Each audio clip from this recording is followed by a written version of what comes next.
प्रिय छात्रों, आज 10वीं कक्षा का तुलसी के दोहे के बारे में जानकारी प्राप्त करेंगे। उसके पहले तुलसी के दोहे पद्य को या दोहे को लिखा हुआ गोस्वामी तुलसीदास जी के बारे में कवि परिचय के बारे में जानकारी प्राप्त करेंगे। गोस्वामी तुलसीदास हम लोगों को मालूम होना चाहिए, यह गोस्वामी तुलसीदास भक्ति काल के एक प्रसिद्ध कवि है। तुलसीदास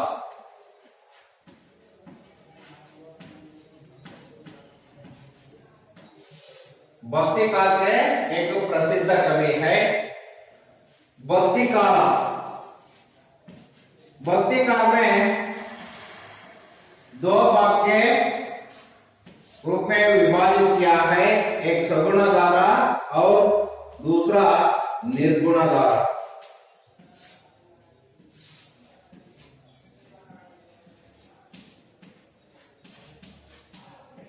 ऐसे दो भाग के रूप में विभाजित किया है। हिंदी इतिहास में भक्ति काल को दो भाग के रूप में विभाजित किया है, एक सगुण धारा और निर्गुण धारा। सगुण धारा में फिर दो भाग के रूप में विभाजित किया है, राम भक्ति शाखा, कृष्ण भक्ति शाखा।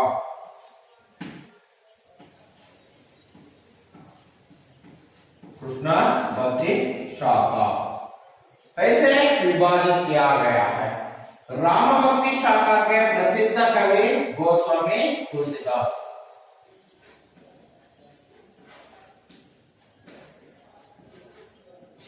और कृष्ण भक्ति के प्रसिद्ध कवि सूरदास।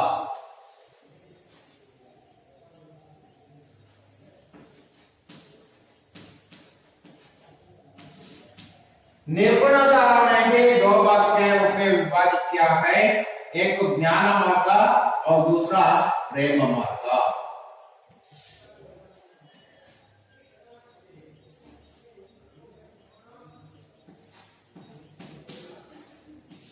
ऐसे विभाजित किया है। आप लोगों को मालूम होना चाहिए, इसके पहले अनादिकाल, आदिकाल,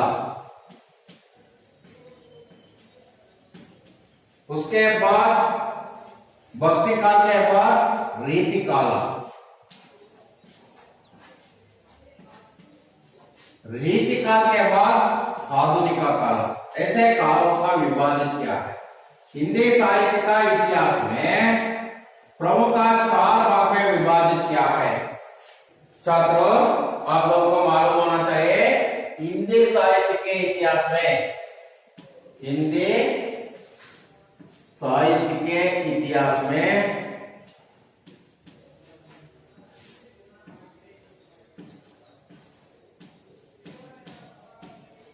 चार भाग के रूप में विभाजित किया है। एक आदिकाला, दूसरा भक्ति काला, तीसरा रीति काला, चौथा आधुनिक काल। ऐसे विभाजित किया गया है। भक्ति काल में फिर दो भाग के रूप में विभाजित किया है, एक सगुण धारा और दूसरा निर्गुण धारा। सगुण धारा में फिर दो भाग के रूप में विभाजित किया है, राम भक्ति शाखा, कृष्ण भक्ति शाखा। राम भक्ति काल के प्रसिद्ध कवि तुलसीदास। ऐसे निर्गुण धारा में फिर दो भाग के रूप में विभाजित किया है, एक ज्ञान मार्ग, दूसरा प्रेम मार्ग। ऐसे विभाजित किया है। आप लोगों को मालूम होना चाहिए, हिंदी साहित्य के इतिहास के भक्ति काल के सगुण धारा के राम भक्ति शाखा के प्रसिद्ध कवि गोस्वामी तुलसीदास। गोस्वामी तुलसीदास जी ने हिंदी साहित्य का राम भक्ति शाखा के प्रसिद्ध कवि होने के नाते से इसको होने का कारण क्या है, यह रामचरितमानस ग्रंथ को लिखा हुआ है। रामचरितमानस ग्रंथ को लिखने के कारण से गोस्वामी तुलसीदास जी ने बहुत प्रसिद्ध है। गोस्वामी तुलसीदास बचपन का नाम राम बोला, उसका नाम राम बोला, बाल्यकाल का नाम राम बोला। क्योंकि राम बोला नाम क्यों है? पड़ा है, उसका बाल्याकाल का नाम राम बोला। ऐसा नाम क्यों पड़ा है? वह बच्चा जन्म होते ही उसका मुंह से राम राम राम शब्द निकलते जा रहा था। ऐसा देखकर सभी को आश्चर्य हुआ है, क्योंकि जन्म होने से तुरंत सभी बच्चे रोते हैं। वो बच्चे रो नहीं है, राम राम राम शब्द ऐसे शब्द निकलते रहते हैं उसका मुंह से। ऐसे नहीं है, उसका जन्म होने से तुरंत ही उसका मुंह में 32 दांत था, 32 ಹಲ್ಲುಗಳಿತ್ತು ಅವನ ಬಾಯಲ್ಲಿ. ಮಕ್ಕಳೇ ನಿಮ್ಗೆ ಗೊತ್ತಾಗಲಿ, ಹಾಗಾದ್ರೆ ಎಲ್ಲಾ ಮಕ್ಕಳ ರೀತಿಯಲ್ಲಿ ತುಳಸಿದಾಸ್ಜಿಯವರು ಜನ್ಮವನ್ನ ಪಡೆಯಲಿಲ್ಲ. ಅವರು ಹುಟ್ಟುತ್ತಿದ್ದಾಗಲೇ ಅವರ ಬಾಯಲ್ಲಿ 32 ಹಲ್ಲುಗಳಿತ್ತು. उसके साथ साथ उसका मुंह में राम राम शब्द निकल जा रहा था. ಅವರ ಬಾಯಲ್ಲಿ ರಾಮ್ ರಾಮ್ ಎಂಬಂತಹ ಶಬ್ದ ಹೊರಡ್ತಾ ಇತ್ತು. ಅಷ್ಟೇ ಅಲ್ಲ ಮಕ್ಕಳೇ, ರಾಮ್ ರಾಮ್ ಅನ್ನಂತ ಶಬ್ದ ಹೊರಡೋದು ಅಷ್ಟೇ ಅಲ್ಲ, ಅವರ ಬಾಯಲ್ಲಿ 32 ಹಲ್ಲುಗಳನ್ನ ನೋಡಿ ಅವರ ತಾಯಿ ಮತ್ತೆ ಅಲ್ಲಿದ್ದವರಿಗೆ ಆಶ್ಚರ್ಯವಾಯಿತು. ಮಕ್ಕಳೇ, ಇನ್ನೊಂದು ನಾನು ಅವರ ಬಗ್ಗೆ ಒಂದು ಕಥೆಯನ್ನ ಹೇಳೋದಕ್ಕೆ ಇಷ್ಟಪಡ್ತೀನಿ. ಅವರ ಜೀವನದಲ್ಲಿ ನಡೆದಂತಹ ಘಟನೆಯನ್ನ. ತುಳಸಿದಾಸ್ ಅವರು ಇನ್ನು ಹೊಟ್ಟೆಯಲ್ಲಿದ್ದಂತಹ ಸಮಯದಲ್ಲಿ, ಇನ್ನು ಸಣ್ಣ ಮಗುವಾಗಿ ಇನ್ನು ಹೊಟ್ಟೆಯಲ್ಲಿದ್ದ ಅವರ ತಾಯಿಯ ಗರ್ಭಾವಸ್ಥೆಯಲ್ಲಿದ್ದಂತಹ ಸಮಯದಲ್ಲೇ ಅವರ ತಂದೆಯನ್ನ ಪಡ್ಕೊಳ್ತಾರೆ. ತಂದೆಯನ್ನ ಪಡ್ಕೊಂಡ್ಬಿಟ್ಟು ಮಗು ಜನ್ಮ ಆಗತ್ತೆ. ಅದು ಯಾವ ನಕ್ಷತ್ರದಲ್ಲಿ? ಮೂಲಾ ನಕ್ಷತ್ರದಲ್ಲಿ. ಎಲ್ಲ ಜನ ಅನ್ಕೊಳ್ತಾರೆ ಮೂಲಾ ನಕ್ಷತ್ರದಲ್ಲಿ ಮಗು ಹುಟ್ಟಿದ ಕಾರಣದಿಂದ ದೋಷ ದೋಷ ಅಂತ. ಆ ಹುಟ್ಟಿದ 6ನೇ ತಿಂಗಳಲ್ಲಿ ಅವರ ತಾಯಿಯೂ ಸಹ ಕಳ್ಕೊಳ್ತಾರೆ ಆ ಮಗು. ಹಾಗಾಗಿ ತಾಯಿನೂ ಇಲ್ಲ, ತಂದೆನೂ ಇಲ್ಲ ಹುಟ್ಟಿದ 6 ತಿಂಗಳೊಳಗೆ. ಅದಾದ ನೆಕ್ಸ್ಟ್ ಅದನ್ನ ನೋಡ್ಕೊಳಕ್ಕೆ ಒಬ್ಬ ದಾಸಿಗೆ ಬಿಡ್ತಾರೆ ಈ ಮಗುವನ್ನ. ಆ ದಾಸಿನೂ ಸಹ 6 ತಿಂಗಳೊಳಗೆ ಸತ್ತೋಗ್ತಾರೆ. ಅದನ್ನ ನೋಡಿ ಆಶ್ಚರ್ಯ ಆಗುತ್ತೆ. ಆ ಮಗುನ ಯಾರು ಪಾಲನೆ ಪೋಷಣೆ ಮಾಡೋರೇ ಇಲ್ಲದಾಗತ್ತೆ. ಅಂತಹ ಸಂದರ್ಭದಲ್ಲಿ ಆ ಮಗು ಒಂದೊಂದು ಅನ್ನದ ಹಗಳಿಗೂ ಸಹ ಬಹಳ ಕಷ್ಟಪಡುತ್ತೆ. ಕಷ್ಟವನ್ನ ಪಟ್ಟು ಭಿಕ್ಷೆಯನ್ನ ಬೇಡಿ ಅವರ ಮನೆಯಲ್ಲಿ ಇವ್ರ ಮನೆಯಲ್ಲಿ ತಿಂದ್ಕೊಂಡು ಬೆಳೆಯುತ್ತೆ ಆ ಮಗು. ಬೆಳೆದಾದ್ಮೇಲೆ ಕೊನೆಗೆ ಮದುವೆ ಆಗ್ತಾರೆ ತುಳಸಿದಾಸ್ ಅವರು. ಆ ಮದುವೆ ಆದಂತಹ ಸಮಯದಲ್ಲಿ ಗಂಡ ಹೆಂಡತಿಯಲ್ಲಿ ಇವನಲ್ಲಿ ಇರುವಂತಹ ಕಷ್ಟವನ್ನು ನೋಡಿಬಿಟ್ಟು ಹೆಂಡತಿ ಒಂದು ಬಾರಿ ತನ್ನ ತವ್ರ ಮನೆಗೆ ಹೋಗ್ತಾರೆ. ತವ್ರ ಮನೆಗೆ ಹೋಗ್ಬಿಟ್ಟು ಏನ್ ಮಾಡ್ತಾರೆ, ಮುಂದೆ ಹೋಗ್ತಾ ಇರ್ತಾರೆ ತವ್ರ ಮನೆಗೆ. ಹಿಂದೆ ತುಳಸಿದಾಸ್ ಅವರು ಹೋಗ್ತಾ ಇರ್ತಾರೆ. ಸಂಜೆ ಸಮಯ ಆಗುತ್ತೆ. ಒಂದು ತುಳಸಿದಾಸ್ ಅವರು ನೋಡ್ತಾರೆ ಹೆಂಡತಿ ಮನೆಗಿಲ್ಲ, ತವ್ರ ಮನೆಗೆ ಹೋಗಿರ್ಬೋದು ಅಂತ ಆಕೆ ಹಿಂದೆನೇ ಹೋಗ್ತಾರೆ. ಆದ್ರೂ ಸಹ ಹೆಂಡತಿ ಮಾತಾಡ್ಸೋದಿಲ್ಲ ತನ್ನ ಗಂಡನ. ಸಮುದ್ರ ದಾಟಿ ಹೋಗ್ತಾರೆ, ಸಂಜೆ ಆಗಿರತ್ತೆ. ಅವರ ತವ್ರ ಮನೆ ಒಳಗೆ ಆಕೆ ಹೆಂಡತಿ ತುಳಸಿದಾಸ್ ಅವರ ಹೆಂಡತಿ ಒಳಗೆ ಹೋಗ್ತಾರೆ, ಇವರು ಹೊರಗಿರ್ತಾರೆ. ಆಗ ಆ ಬಾಗ್ಲಲ್ಲೇ ನಿಂತ್ಕೊಂಡು ಹೆಂಡತಿ ಒಂದು ಮಾತು ಹೇಳ್ತಾರೆ, ಮೇರಾ ಶರೀರ पर इतना प्रेम या प्यार करते हैं, उतना प्यार आप राम पर रखो, आपका पूरा कष्ट निवारण होते हैं. ಹಾಗಾದ್ರೆ ಮಕ್ಕಳೇ, ನೀನು ಇಷ್ಟು ಪ್ರೀತಿಯನ್ನು ನನ್ನ ಶರೀರದ ಮೇಲೆ ಇಟ್ಟಿದೆಯಲ್ಲ, ಆ ಪ್ರೀತಿಯನ್ನು ನೀನು ಯಾರ ಮೇಲೆ ತೋರಿಸು? ನಿಮ್ಮ ದೇವರಾದಂತಹ ರಾಮನ ಮೇಲೆ ಇಡು. ಆಗ ಆ ರಾಮ ನಿನ್ನಲ್ಲಿರುವಂತಹ ಎಲ್ಲ ಕಷ್ಟಗಳನ್ನ ನಿವಾರಣೆ ಮಾಡ್ತಾನೆ ಅಂತ ಹೇಳ್ತಾರೆ ಆ ಹೆಂಡತಿ. ಆ ಮಾತನ್ನ ಕೇಳಿದಂತ ತುಳಸಿದಾಸ ಮತ್ತೆ ಒಂದು ಹೆಜ್ಜೆ ಮುಂದಕ್ಕಿಡ್ಲಿಲ್ಲ. ಫೇಲ್ ಔಟ, ಮತ್ತೆ ಹಿಂದಿರುಗಿ ಹೊರಟೇ ಬಿಟ್ಟ. ಒಂದು ಹೆಜ್ಜೆನೂ ಸಹ ಮುಂದಕ್ಕೆ ತಿರುಗಲೇ ಹಿಂದಕ್ಕೆ ತಿರುಗಿ ಹೊರಡ್ತಾನೆ. ಅವತ್ತಿನಿಂದಲೇ ರಾಮನ ಮೇಲೆ ಪೂರಾ ಧ್ಯಾನವನ್ನು ಮಾಡ್ತಾ ರಾಮ ರಾಮ ರಾಮ ರಾಮ ರಾಮನ ಪೂಜೆ ಮಾಡಿ ಅಂತಹ ಪ್ರಸಿದ್ಧಿಯಾದಂತಹ ರಾಮಚರಿತ ಮಾನಸ ಗ್ರಂಥವನ್ನು ಬರೆದಿದ್ದಾರೆ. ಯಾರು? ತುಳಸಿದಾಸ್ ಅವರು. ರಾಮಚರಿತ ಮಾನಸ.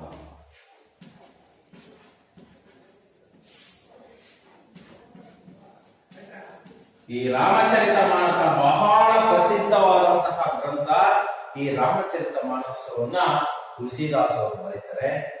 ಹಾಗಾಗಿ ಇದು ಅವರ ಜೀವನದಲ್ಲಿ ನಡೆದಂತಹ ಘಟನೆ. ನೋಡಿ ಮಕ್ಕಳೇ, ಒಂದು ಸಾಧನೆ ಮಾಡಿ ಅದರ ಹಿಂದೆ ಎಷ್ಟು ಕಷ್ಟವನ್ನು ಅನುಭವಿಸಿದಾನೆ ಅನ್ನೋದು ಇದರಿಂದ ಗೊತ್ತಾಗ್ತದೆ ತುಳಸಿದಾಸರು. ಇವತ್ತು ದೋಹೆಗಳನ್ನ ಬರೆದಿರಬಹುದು, ಇವತ್ತು ಅದರಲ್ಲಿ ನೈತಿಕತೆ ಇದೆ, ಮೌಲ್ಯಗಳಿದಾವೆ, ಅದನ್ನ ನಾವು ತಿಳ್ಕೊಳ್ಳುವಂತಹದ್ದು ಬಹಳ ಇದೆ. ಆದ್ರೆ ಅವನು ಜೀವನದಲ್ಲಿ ಅನುಭವಿಸಿರುವಂತಹ ಕಷ್ಟಗಳನ್ನು ನಾವು ಎಷ್ಟು ಕಷ್ಟವನ್ನು ಅನುಭವಿಸಿ ಈ ಸಾಧನೆಯನ್ನ ಮಾಡಿದ್ದಾನೆ. गोस्वामी तुलसीदास हिंदी साहित्य के भक्ति काल के राम भक्ति शाखा के प्रमुख कवि तुलसीदास का जन्म सन 1532 में उत्तर प्रदेश के राजपुर में हुआ था. मकले ಗೊತ್ತಾಗಬೇಕು, 1500 ಆಗಲೇ 1532 ಉತ್ತರ ಪ್ರದೇಶದ ರಾಜ್ಪುರ್.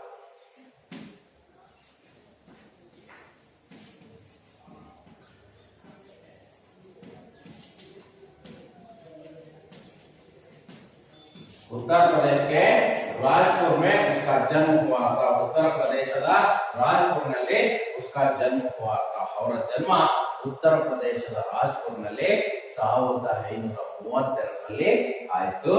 पिता का नाम आत्माराम. पिता का नाम आत्माराम. माता का नाम तुलसी. आपको मालूम होना चाहिए, पिता का नाम आत्मारामा, माता का नाम तुलसी. उसको जन्म से ही उसको राम बोला, या बाल्यकाल का नाम, बचपन का नाम राम बोला है उसको. या भगवान राम के बारे में उसका अनन्य भक्ति था. हागाದ್ರೆ ಮಕ್ಕಳೇ ಗೊತ್ತಾಗಬೇಕು, ತಂದೆ ಹೆಸರು ಆತ್ಮಾರಾಮ, ತಾಯಿ ಹೆಸರು ತುಳಸಿ. 1532 उत्तर प्रदेशದ ರಾಜ್ಪುರ್ನಲ್ಲಿ ಜನ್ಮವಾಯಿತು. ಅವರ ಬಾಲ್ಯಕಾಲದ ಹೆಸರು ರಾಮ್ ಬೋಲಾ. उसके प्रमुख रचनाएं रामचरितमानस.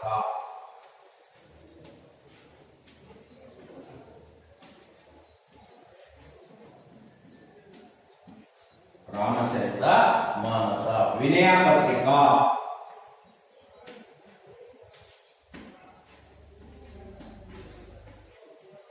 विनय पत्रिका, गीतावली, गीतावली, दोहावली,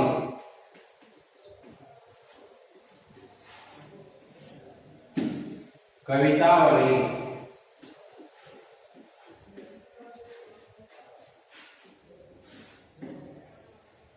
1623 उसकी मृत्यु हुई है.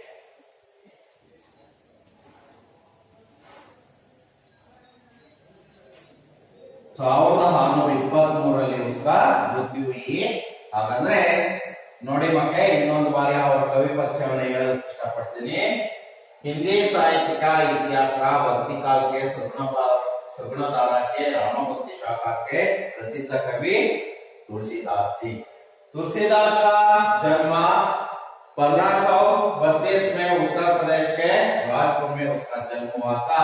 पिता का नाम आत्मारामा, माता का नाम तुलसी. उसका बचपन का नाम राम बोला. हाಗಾದ್ರೆ ಬಾಲ್ಯಕಾಲದ ಹೆಸರು ರಾಮ್ ಬೋಲಾ. ಹಿಂದಿ ಸಾಹಿತ್ಯದ ಇತಿಹಾಸದ ಭಕ್ತಿ ಕಾಲದ ಪ್ರಸಿದ್ಧ ಕವಿ ತುಳಸಿದಾಸ್ ಅವರು 1532 ಉತ್ತರ ಪ್ರದೇಶದ ರಾಜ್ಪುರ್. ಆತ್ಮಾರಾಮ ಅವರ ತಂದೆ ಹೆಸರು, ತಾಯಿ ಹೆಸರು ತುಳಸಿ.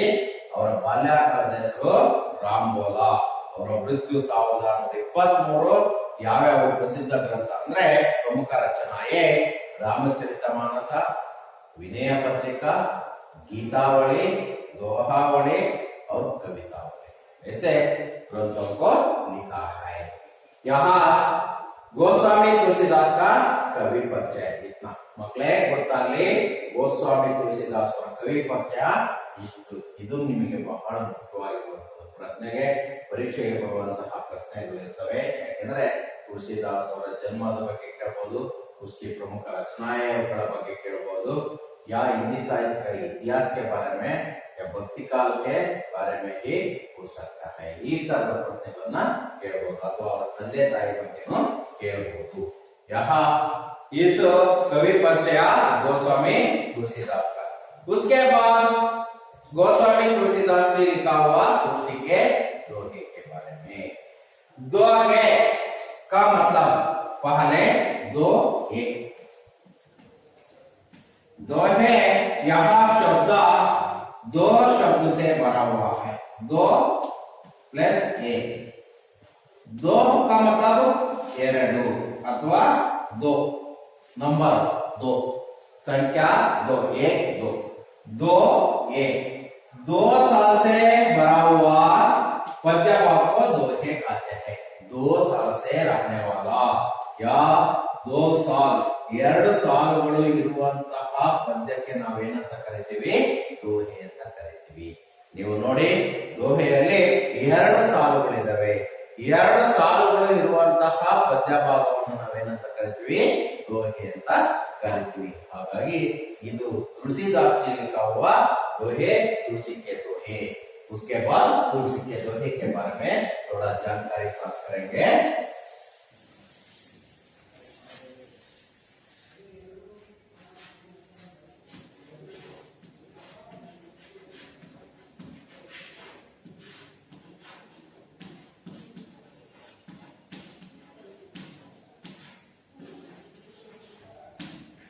तुलसी के दोहे।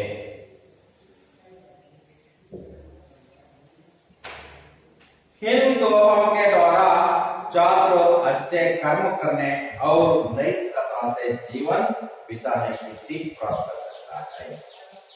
इस दोहे के द्वारा छात्र कर्म करना, अच्छे कर्म, अच्छा कर्म ಅಂದ್ರೆ ಒಳ್ಳೆಯ ಕೆಲಸಗಳನ್ನು ಮಾಡೋದ್ರ ಬಗ್ಗೆ, और ನೈತಿಕತಾ, ನೈತಿಕತಾ मतलब ಮೂಲ್ಯಗಳು, ನೈತಿಕ ಮೌಲ್ಯಗಳ ಬಗ್ಗೆ ವಿದ್ಯಾರ್ಥಿಗಳು ಕಲಿತುಕೊಳ್ತಾರೆ। ಈ इस दोहे के द्वारा सीख सकता है, ಪಡೆದುಕೊಳ್ಳಬಹುದು ಅಥವಾ ಜೀವನ ವಿಧಾನ, ನಮ್ಮ ಜೀವನವನ್ನು ಹೇಗೆ ಕಳಿಬೇಕು ಅನ್ನೋದನ್ನ ಕಲಿತುಕೊಳ್ತಾರೆ। ಹಾಗಾದ್ರೆ ನೋಡೋಣ ಮಕ್ಕಳೇ, ಒಂದು ಮೊದಲನೇ दोहेಯನ್ನು ನೋಡ್ತಾ ಹೋಗೋಣ। मैं थोड़ा धीरे से बोलना चाहता हूँ क्योंकि यह अवधी भाषा में है, हिंदी भाषा में नहीं। दोहे अवधी भाषा है, वहां अवधी भाषा को मानक हिंदी के रूप में परिवर्तन करते हैं। देखिए, मुखिया मुकुसो चाहिए, कान पान को एक, पाले पोसै सकल हंगा, पाले पोसै सकल हंगा, तुलसी सहित विवेक। दोबारा पढ़ना चाहता हूँ। मुखिया मुकुसो चाहिए, मुखिया मुकुसो चाहिए, खान पान को एक, पाले पोसै सकल हंगा, तुलसी सहित विवेक। मुखिया मुकुसो चाहिए, खान पान को एक, पाले पोसै सकल हंगा, तुलसी सहित विवेक। मुखिया मुकुसो चाहिए, खान पान को एक, पाले पोसै सकल हंगा, तुलसी सहित विवेक। दोबारा, तो मुखिया मुकुसो चाहिए, खान पान को एक, पाले पोसै सकल हंगा, तुलसी सहित विवेक। ऐसा दोहे को देख सकता है। देखिए, उसका अर्थ पाले शब्दार्थ, उसका अर्थ मुखिया नायक। मिटा दो इसको, मिटा दो ಅಂದ್ರೆ ಅಳಿಸುವುದು, ಇದನ್ನ ಅಳಿಸಲಾ ಹಾಗಾದ್ರೆ ನೋಡೋಣ ಮಕ್ಕಳೇ।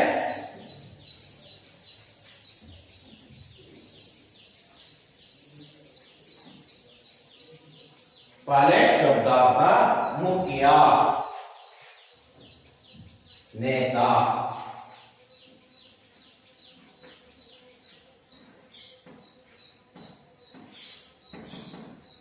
नायक,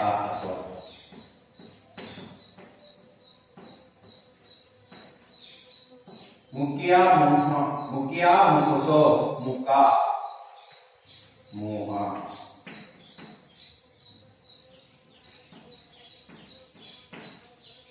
सो चाहिए,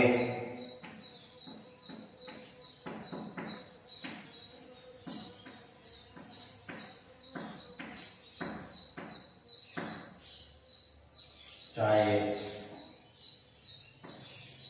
चाहना,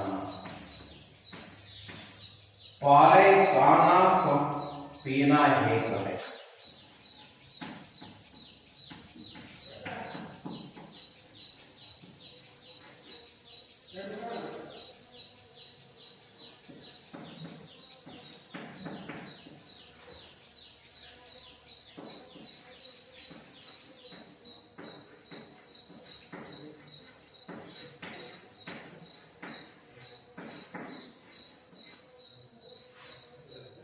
खाना पीना को एक को ಅಂದ್ರೆ ಹಣ್ಣು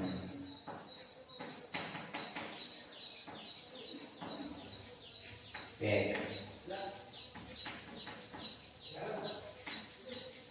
ಬೇಕು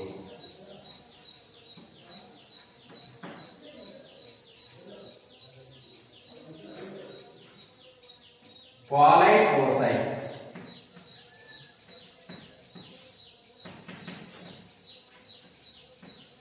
ಪಾಲನೆ ಪೋಸೈ पोषण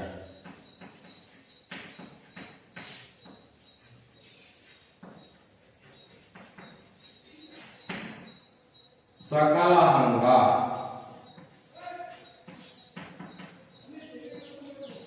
सभी ಎಲ್ಲ अंग भाग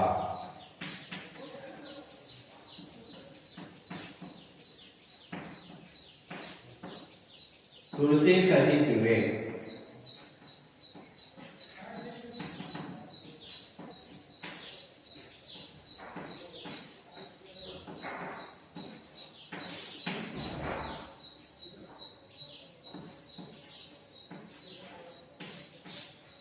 तुलसी सहित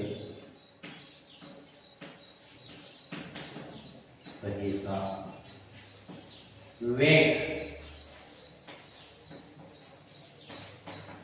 विवेकवान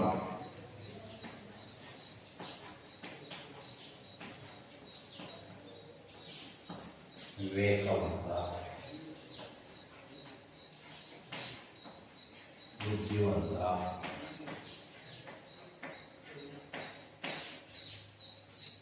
सो समान ಆಗಿರಬೇಕು ಸಮಾನವಾಗಿರಬೇಕು ನಾಯಕ ಅಥವಾ ಯಜಮಾನ ಮುಖ ಅಂದ್ರೆ ಬಾಯಿ मुख इस दोहे में रहने वाला हर एक शब्द का अर्थ है ಪ್ರತಿಯೊಂದು ಶಬ್ದದ ಅರ್ಥವನ್ನ ಹಿಂದಿ ಮತ್ತು ಕನ್ನಡದ ಎರಡೂ ಭಾಷೆಯಲ್ಲೂ ಸಹ ಇದರಿಂದ ನಿಮಗೆ ಏನು ಅಂದ್ರೆ ಭಾವಾರ್ಥ ಬರೆಯಲು ಬಹಳ ಸುಲಭವಾಗುತ್ತೆ ಯಾಕೆಂದ್ರೆ इस दोहे के द्वारा भावार्थ लिखने के लिए होते हैं ಯಾವುದಾದರೂ ಒಂದು 5 दोहेली ಒಂದು दोहेದ ಭಾವಾರ್ಥ ಕೇಳೇ ಕೇಳ್ತಾರೆ ಪರೀಕ್ಷಾಕ್ಕೆ ದೃಷ್ಟಿಸಿ 3 अंक ಹಾಗಾಗಿ ನಿಮಗೆ ಭಾವಾರ್ಥ ಬರಬೇಕಂದ್ರೆ ಇದರ ಅರ್ಥ ಗೊತ್ತಾಗಬೇಕು ಚೆನ್ನಾಗಿ ಪದಗಳ ಅರ್ಥ ಗೊತ್ತಿದ್ರೆ ನೀವೇ ಯಾವ ಕಲಿಯೋ ಅವಶ್ಯಕತೆ ಇಲ್ಲ ಈ ಅಕ್ಷರಗಳನ್ನು ಈ ಪದಗಳನ್ನು ಜೋಡಿಸಿ ನೀವೇ ಬರೀಬಹುದು वाक्यवನ್ನಾಗಿ ಮಾಡಬಹುದು मैं पहले कन्नड़ में उसका भावार्थ बोलना चाहता हूँ क्योंकि आप उसका पदों का जोड़ करके यह कैसा लिखना चाहिए नोड़ी मक्के मुखिया मुकुसो चाहिए खान पान को एक पालय पोसೈ सकल अंग ತುಳಸಿ ಸಹಿತ ಬೇಕು ಎಷ್ಟು ಚೆನ್ನಾಗಿದೆ ಯಜಮಾನ ಅಥವಾ ಮನೆಯಲ್ಲಿರುವಂತಹ ನಾಯಕ ಮನೆಯಲ್ಲಿರುವಂತಹ ಮುಖ್ಯಸ್ಥ ಅಥವಾ ನಾಯಕ ಮುಖ್ಯಸ್ಥನಿಗೆ ನಾಯಕ ಅಂತೀವಿ ಯಜಮಾನ ಅಂತೀವಿ ಏನೋ ಈ ರೀತಿಯಾಗಿ ಕರಿತೀವಿ ನಾಯಕ ಯಜಮಾನ ಯಾವುದಕ್ಕೆ ಸಮಾನವಾಗಿರ್ಬೇಕು ಅಂತ ಹೇಳಿದನಂದ್ರೆ ನಮ್ಮಲ್ಲಿರುವಂತಹ ಶರೀರದ ಬಾಯಿ ಅಥವಾ ಮುಖಕ್ಕೆ ಸಮಾನ ಹೋना चाहिए ಈ ಯಜಮಾನ ಅನ್ನೋದು ಯಾರಿಗೆ ಸಮಾನವಾಗಿರ್ಬೇಕು ಬಾಯಿ ಇದ್ದಾಗೆ ಮುಖ ಇದ್ದಾಗೆ ಮನೆಯಲ್ಲಿರುವಂತವರನ್ನ ಎಲ್ಲರೂ ಒಂದೇ ರೀತಿಯಲ್ಲಿ ಸಮಾನವಾಗಿ ಕಾಣಬೇಕು ಅಂತ ಯಜಮಾನ ಒಬ್ಬರಿಗೆ ಒಂದನ್ನ ಮಾಡಿ ಒಬ್ಬರಿಗೆ ಇನ್ನೊಂದು ರೀತಿಯಲ್ಲಿ ಮಾಡಿದಾಗ ಮನೆಯಲ್ಲಿ ಅಲ್ಲೋಲ ಕಲ್ಲೋಲ ಆಗುತ್ತೆ ಅದಕ್ಕೆ ನಾಯಕ ಅಥವಾ ಯಜಮಾನ ಯಾರಿಗೆ ಸಮಾನವಾಗಿರ್ಬೇಕು ಮುಖಕ್ಕೆ ಸಮಾನ ಹೋना चाहिए ಬಾಯಿಗೆ ಸರಿ ಸಮಾನವಾಗಿ ಇರಬೇಕು ಯಾಕೆ ಬಾಯಿ ಹೋಲಿಕೆಯನ್ನು ಮಾಡಿದ್ದಾರೆ इस दोहे में मुखिया को किसको समान किया है किसको तुलना किया है मुख को तुलना किया है ಅಲ್ಲಿ ಯಾರಿಗೆ ಹೋಲಿಕೆಯನ್ನು ಮಾಡಲಾಗಿದೆ ಯಜಮಾನನನ್ನ ಬಾಯಿಗೆ ಹೋಲಿಕೆಯನ್ನು ಮಾಡಲಾಗಿದೆ ಅಥವಾ ಅವರಿಬ್ರು ಸಮಾನರು ಬಾಯಿ ಇರೋದು ಒಂದೇ, ಶರೀರದಲ್ಲಿರುವಂತಹ ಮುಖ್ಯ ಇರೋದು ಒಂದೇ. ಯಾಕೆಂದ್ರೆ ನಾವು ಬಾಯಿಂದ ಊಟ ಮಾಡ್ತೀವಿ, ಏನನ್ನಾದ್ರೂ ಕುಡಿತೀವಿ, ಅವೆಲ್ಲ ಕುಡಿಯೋದು ತಿನ್ನೋದು ಎಲ್ಲಿಂದ ತಿಂತೀವಿ ನಾವು? एक ही जगह का मतलब मुंह में ही खाना पीना को करते हैं. ಊಟ ತಿನ್ನೋದು ಎಲ್ಲದನ್ನೇ ನಾವೇನ್ ಮಾಡ್ತೀವಿ? ಬಾಯಲ್ಲೇ ಮಾಡ್ತೀವಿ. ಹಾಗಾಗಿ ಅದು ಅದಕ್ಕೆ ಕಾರಣಪಾನ ಬೇಕು. ನಾವೇನಾದ್ರೂ ಕೈಯಲ್ಲಿ ತಿಂತೀವ? ಕೈಯಲ್ಲಿ ತಾಂಬೋದು ಅಷ್ಟೇ. ಕೈಗೆ ಏನಾದ್ರು ತಿನ್ನಿಸ್ತೀವ? ಹೊಟ್ಟಿಗೆ ತಿನ್ನಿಸ್ತೀವ? ಇಲ್ಲ, ತಿನ್ಸೋದು ಬಾಯಿಗೆ. ನಾವು ಕಿವಿಗೆ ತಿನ್ನಿಸ್ತೀವ? ಕಣ್ಣಿಗೆ ತಿನ್ನಿಸ್ತೀವ? ಕಾಲಿಗೆ ತಿನ್ನಿಸ್ತೀವ? ತಿನ್ನೋದು ಎಲ್ಲಿ? ಒಂದೇ ಜಾಗದಲ್ಲಿ. ಎಲ್ಲಿ? ಬಾಯಲ್ಲಿ. ಆದ್ರೆ ಅದೇನ್ ಮಾಡತ್ತೆ? ಪಾಲನೆ ಪೋಷಣೆ ಸಕಲ ಅಂಗ, पालने पोषण ಮಾಡತೆ सकल अंग सभी अंगों का शरीर का सभी अंगों का शरीर का सभी भागों का. ಹಾಗಾದ್ರೆ ಶರೀರದ ಪ್ರತಿ ಒಂದು ಭಾಗದಲ್ಲೂ ಆಹಾರವನ್ನ ತಳ್ಳತ್ತೆ. ಆ ಬಾಯಿ ಕೇವಲ ನಾನು ತಿಂದೆ ಅಂತ ಅಲ್ಲಿ ಮಾತ್ರ ಇಟ್ಕೊಳ್ಳೋದಿಲ್ಲ, ಶರೀರದ ಎಲ್ಲ ಭಾಗ ಕಳಿಸತ್ತೆ. ತಿನ್ನಂತಹ ಆಹಾರವನ್ನ, ಕುಡಿದಂತಹ ನೀರಿರ್ಬೋದು ಎಲ್ಲದ ಅದಕ್ಕೆ ಪಾಲೈ ಪೋಷೈ ಸಕಲ ಅಂಗ, ಶರೀರದ ಎಲ್ಲ ಅಂಗಗಳಿಗೂ ಸಹ ಕಳಿಸುತ್ತೆ. ಅದಕ್ಕೆ ಹೇಳ್ತಾರೆ ತುಳಸಿದಾಸ್ ಜಿ ಹೇಳ್ತಾರೆ, ಮುಖ್ಯ ಯಾ ನಾಯಕ क्या होना चाहिए? विवेकवान होना चाहिए. ಬುದ್ಧಿವಂತನಾಗಿರಬೇಕು. ಯಾವತ್ತೂ ಯಜಮಾನ ಮನೆಯಲ್ಲಿ ಅಥವಾ ಮನೆಯ ನಾಯಕ ಏನಾಗಿರಬೇಕು? ವಿವೇಕವಾನ ಹೋना चाहिए. ಬುದ್ಧಿವಂತನಾಗಿದ್ರೆ ಮನೆಯನ್ನ ನಡೆಸಿಕೊಂಡು ಹೋಗ್ಬೋದು. ಇಲ್ಲ ಅವನೇನಾದ್ರೆ ದಡ್ಡನಾದ ಅಥವಾ ಅವಿವೇಕವಾದ ಅಂದ್ರೆ ಮನೆಯ ವ್ಯವಸ್ಥೆನೆ ಅದರಲ್ಲೂ ಬದಲಾಗುತ್ತೆ, ಅಲ್ಲೋಲ ಕಲ್ಲವಾಗುತ್ತೆ. ಅದಕ್ಕೆ ತುಳಸಿದಾಸರು ಈ ರೀತಿ ಹೇಳಿದ್ದಾರೆ. ಈಗ ಮಕ್ಕಳೇ ಒಂದು ಬಾರಿ ನೀಟಾಗೆ ನೋಡೋಣ. ಯಜಮಾನ ಮುಖಕ್ಕೆ ಸಮಾನವಾಗಿರಬೇಕು. ಏಕೆಂದ್ರೆ ಬಾಯಿಯಿಂದ ಏನನ್ನ ಕುಡಿತೀವಿ? ಊಟ ತಿನ್ನೋದು ಕುಡಿಯೋದನ್ನ ಎಲ್ಲ ಒಂದೇ ಜಾಗದಲ್ಲೇ ಮಾಡ್ತೀವಿ. ಆದ್ರೆ ಅದು ಶರೀರದ ಎಲ್ಲ ಅಂಗಗಳನ್ನ ಪಾಲನೆ ಪೋಷಣೆ ಮಾಡುತ್ತೆ. ಹಾಗಾಗಿ ತುಳಸಿದಾಸರು ಏನಂತ ಹೇಳ್ತಾರೆ ಅಂದ್ರೆ, ಬುದ್ಧಿವಂತನಾಗಿರ್ಬೇಕು ಯಾರು? ನಾಯಕ ಅಂತ ಹೇಳ್ತಾರೆ. ಹಾಗಾದ್ರೆ ಇದರಿಂದ ಗೊತ್ತಾಗುತ್ತೆ ಮನೆಯ ಯಜಮಾನ ಯಾವತ್ತೂ ವಿವೇಕವಾನ ಹೋना चाहिए. ಬುದ್ಧಿವಂತನಾಗಿರಬೇಕು, ಯಾವತ್ತು ಸಹ ಅವನು ಬುದ್ಧಿವಂತನಾಗಿರಬೇಕು ಅನ್ನೋದು ನಮಗೆ ಗೊತ್ತಾಗತ್ತೆ. ಹಾಗಾದ್ರೆ ನೋಡೋಣ, इसमें एक पावर भी दे दिया है पाठ में.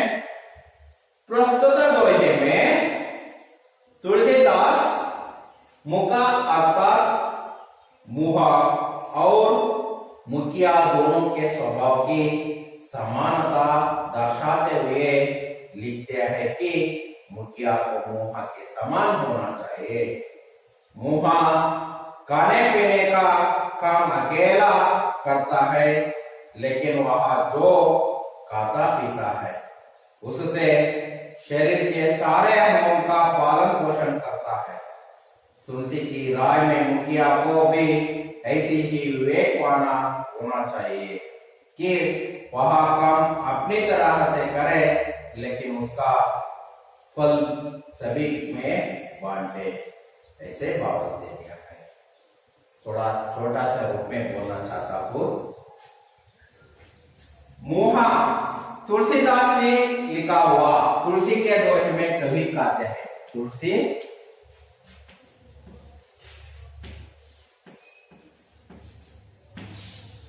तुलसीदास जी लिखा हुआ तुलसी के दोहे में कवि कहते हैं कि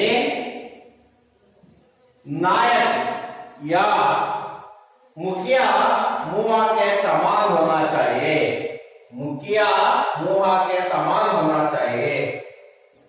मुहा से ही खाना पीना का काम करते हैं, या मुहा ही अकेला खाना पीना का काम करते हैं, लेकिन शरीर के सारे अंगों का पालन पोषण करते हैं.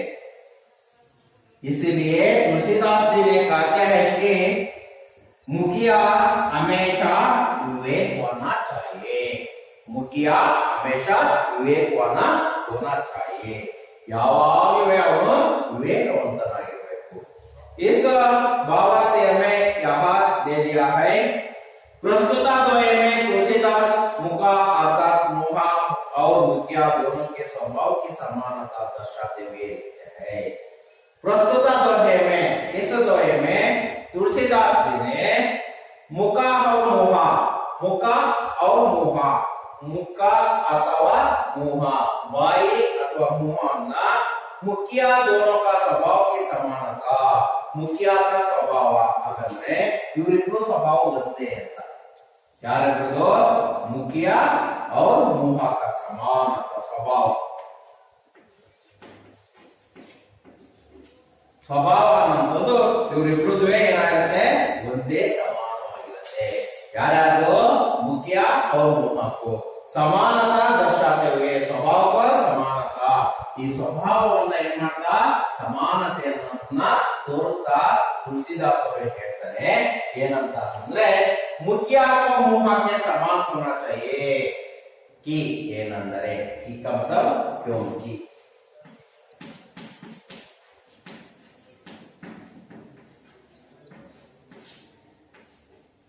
क्योंकि का मतलब ಏಕೆಂದರೆ, ಏನೆಂದರೆ कि ಏನೆಂದರೆ मुखिया को मुहा के समान होना चाहिए, मुखिया मुहा के समान होना चाहिए, मुखिया ಮತ್ತು मुहा ಒಂದೇ ಸಮಾನವಾಗಿರಬೇಕು। मुहा खाने पीने का काम अकेला करता है, मुहा इस मुहा खाना पीने का, खाना और पीने का काम अकेला, अकेला का मतलब एक खाएंगे, अकेला ಒಂದೇ अथवा वंदे मानते, खाना पीना का काम अकेला करता है, लेकिन वह जो खाता पीता है आदि तिन्नते कुयते उससे शरीर के सारे अंगों का पालन पोषण करते हैं, शरीर का सारे अंगों का पालन पोषण करते हैं। तुलसीदास जी का राय, राय का मतलब अभिप्राय,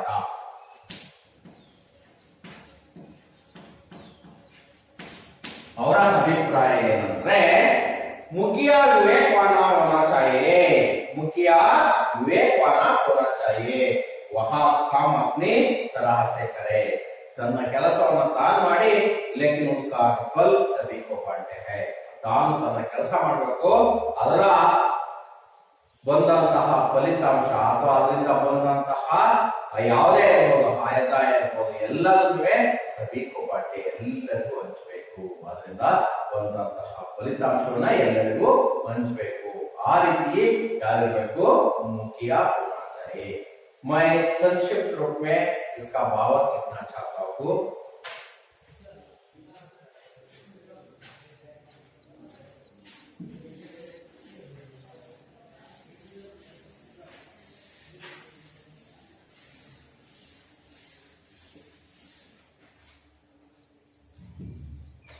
देखिए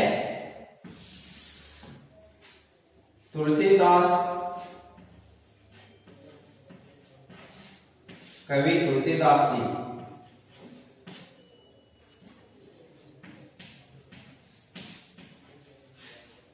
लिखा हुआ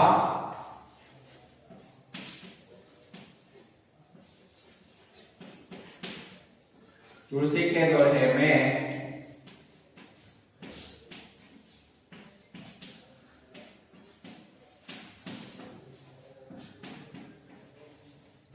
कवि कहते हैं कि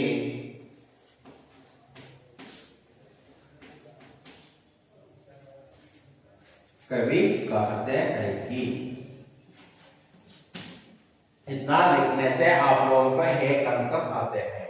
देखिए कवि तुलसीदास जी लिखा हुआ तुलसी के दोहे में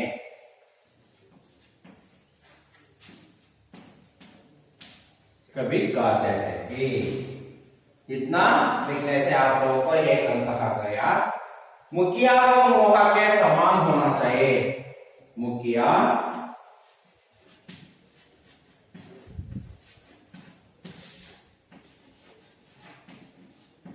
मुहा के समान होना चाहिए।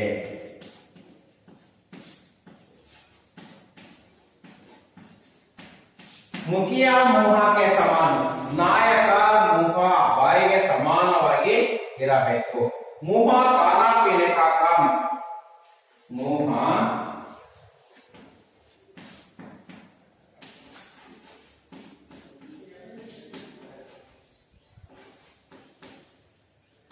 खाना पीना का काम अकेला करता है।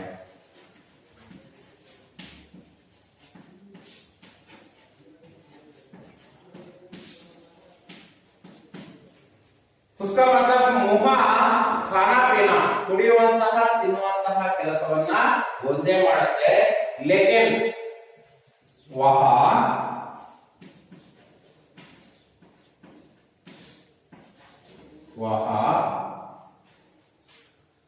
अपने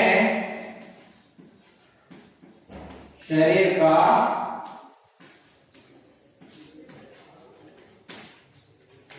सारे अंगों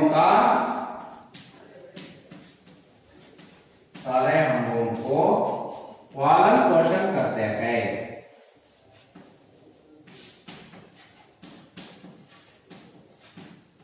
पालन पोषण करता है अपने शरीर का, ತನ್ನ ಶರೀರದ ಎಲ್ಲ ಅಂಗಗಳನ್ನ ಪಾಲನೆ ಪೋಷಣೆಯನ್ನ ಮಾಡುತ್ತೆ. इसलिए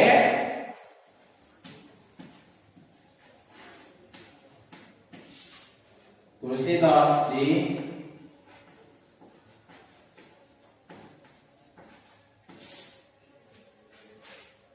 कहते हैं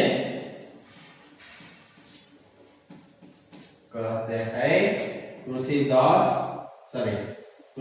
जी ने कहते हैं मुखिया विवेकवान होना चाहिए। मुखिया हमेशा विवेकवान होना चाहिए।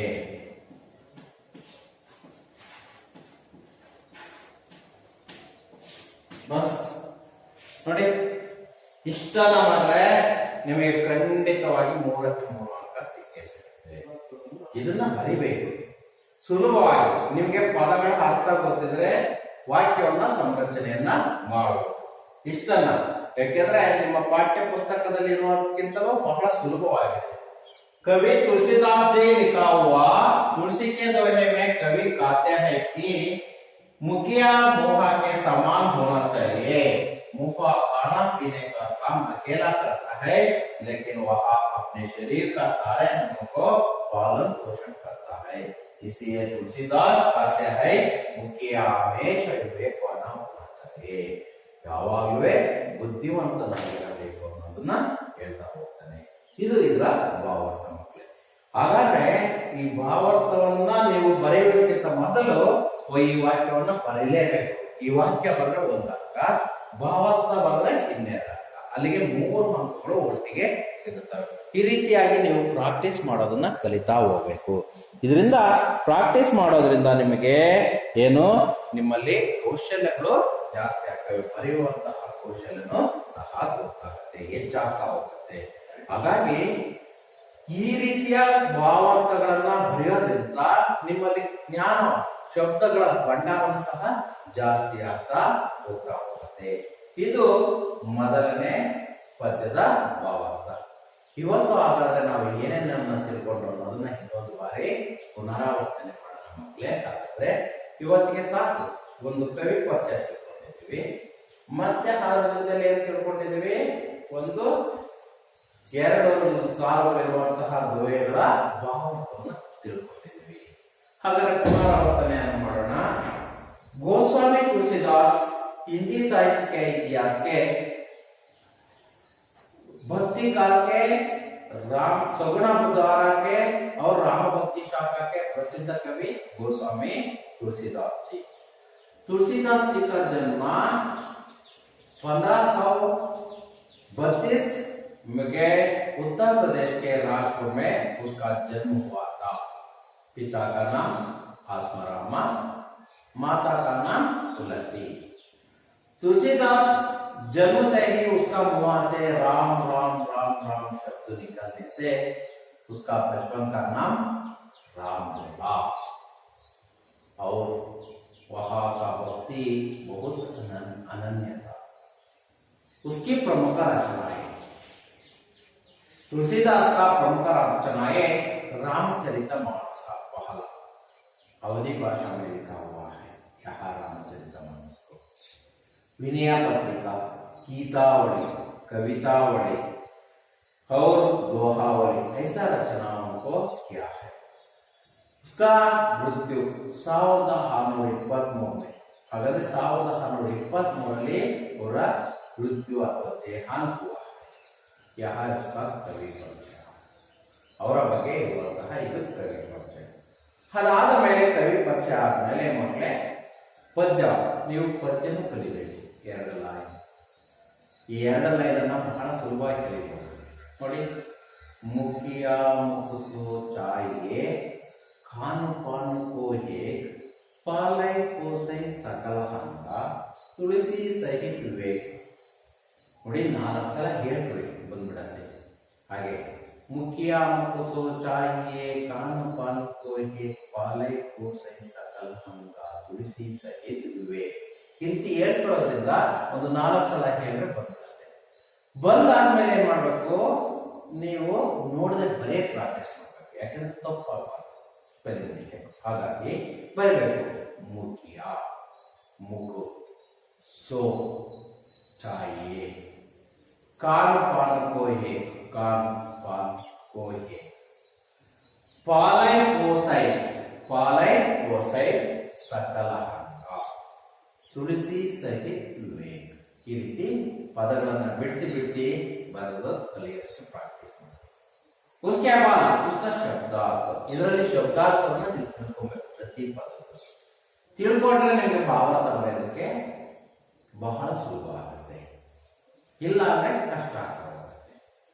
ಮುಖ್ಯ ಅಂದ್ರೆ ಯಜಮಾನ, ಮೂಹ ಅಂದ್ರೆ ಬಾಯಿ, ಸೋ ಅಂದ್ರೆ ಸಮಾನ, ಚಾಯ್ ಅಂದ್ರೆ ಆಗಿರಬೇಕು ಬೇಕು ಅಂತ ಸಮಾನವಾಗಿರಬೇಕು, ಕಾನ ಅಂದ್ರೆ ಊಟ, ಪೀನ ಅಂದ್ರೆ ಕುಡಿಯೋದು, ಕೊಯ್ಯೇಕು ಕಾನ ಪೈನ ಕೊಯ್ಯೇಕು ಕುಡಿಯೋದು ತಿನ್ನೋದು ಒಂದೇ ಜಾಗದಲ್ಲಿ। ನಾವೆಲ್ಲೆಲ್ಲಾರು ಬೇರೆ ಜಾಗದಲ್ಲಿ ಕುಡಿಯೋದಕ್ಕೆ ತಿನ್ನಕ್ಕಾತ, ಕಾಲಲ್ಲಿ ತಿನ್ನಕ್ಕಾತ, ಹೊಟ್ಟೆಲ್ ತಿನ್ನಕ್ಕಾತ, ಕಿವಿಗೆ ತಿನ್ಸಕ್ಕಾತ ಇಲ್ಲ, ಅವು ನಮ್ಮ ಶರೀರದ ಭಾಗನೇ।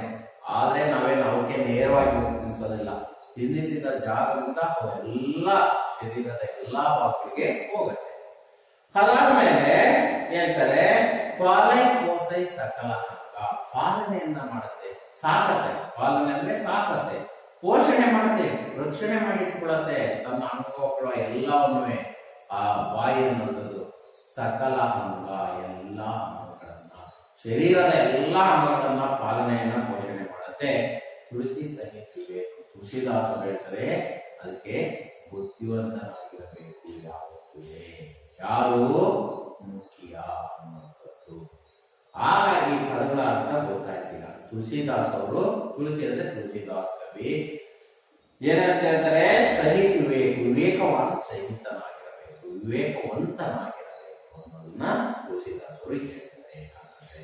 ಇಲ್ಲಿ ನೋಡೋಣ, ಇದಾದ್ಮೇಲೆ ಪದಗಳ ಅರ್ಥ ಆದ್ಮೇಲೆ ನಮಗೆ ಭಾವಾರ್ಥವನ್ನ ಬರೆಯೋದಕ್ಕೆ ಬರುತ್ತೆ। ನೋಡೋಣ ಹಾಗಾದ್ರೆ ಭಾವಾರ್ಥವನ್ನ ಒಂದು ಬಾರಿ ಕನ್ನಡ, ಒಂದು ಬಾರಿ ಹಿಂದಿಯಲ್ಲಿ। ಏನಂದ್ರೆ ಯಜಮಾನ ಬಾಯಿಗೆ ಸಮಾನವಾಗಿರಬೇಕು, ಕುಡಿಯೋದು ತಿನ್ನುವುದು ಒಂದೇ, ಹಾಗೂ ಸಹ ಶರೀರದ ಎಲ್ಲ ಅಂಗಗಳ ಪಾಲನೆ ಪೋಷಣೆಯನ್ನ ಮಾಡುತ್ತದೆ। ಆದ್ರಿಂದ ಕವಿ ತುಳಸಿದಾಸರು ಏನಂತ ಹೇಳ್ತಾರಂದ್ರೆ, ಯಾವತ್ತೂ ಸಹ ಯಾರು ಮುಖ್ಯ ಅಥವಾ ಯಜಮಾನ ಏನಾಗಿರಬೇಕು, ಬುದ್ಧಿವಂತನಾಗಿರಬೇಕು, ವಿವೇಕವಾನವಾಗಿರಬೇಕು ಅನ್ನುವಂತಹ ಮಾತನ್ನ ಹೇಳ್ತಾರೆ। ಅದಕ್ಕೋಸ್ಕರ ಮಕ್ಕಳೇ ನಮಗೆ ಗೊತ್ತಾಗಬೇಕು, ಅವನು ಬುದ್ಧಿವಂತನಾಗಿರಬೇಕು ಅನ್ನೋದು ಗೊತ್ತಾಗಬೇಕು। ಇಲ್ಲಿ ಭಾವಾರ್ಥ ನೋಡೋಣ ಹಾಗಾದ್ರೆ। कवि तुलसीदास जी लिखा हुआ, कवि तुलसीदास और बर्दिरुವಂತಹ तुलसी के दोहे में कवि कहते हैं कि मुखिया मुआ के समान होना चाहिए। मुआ खाना पीना का काम अकेला करता है, लेकिन वह अपने शरीर का सारे अंगों को पालन पोषण करता है। इसीलिए तुलसीदास कहते हैं कि मुख्यामेश विवेक होना यह इसका भावार्थ है। ಇಷ್ಟು ಕಲ್ತ್ರೆ ನೀವು ನಿಮ್ಮ ಯೋಗ ಏನಿತ್ತು ಲೆಕ್ಕ ಇತ್ತು ಅನ್ನೋದು ಗೊತ್ತಾಗುತ್ತೆ. ಹಾಗಾಗಿ ಮಕ್ಕಳೇ ಒಂದೇ ಯೋಜನೆ ಮಾಡಿದ್ದೀನಿ, ಇದನ್ನ ಬಹಳ ಇವತ್ತು ನೀವು ಕುತ್ಕೊಂಡು ಪ್ರಾಕ್ಟೀಸ್ ಮಾಡಿ ಚೆನ್ನಾಗಿ ಕಲ್ತ್ಕೊಳ್ಳಿ.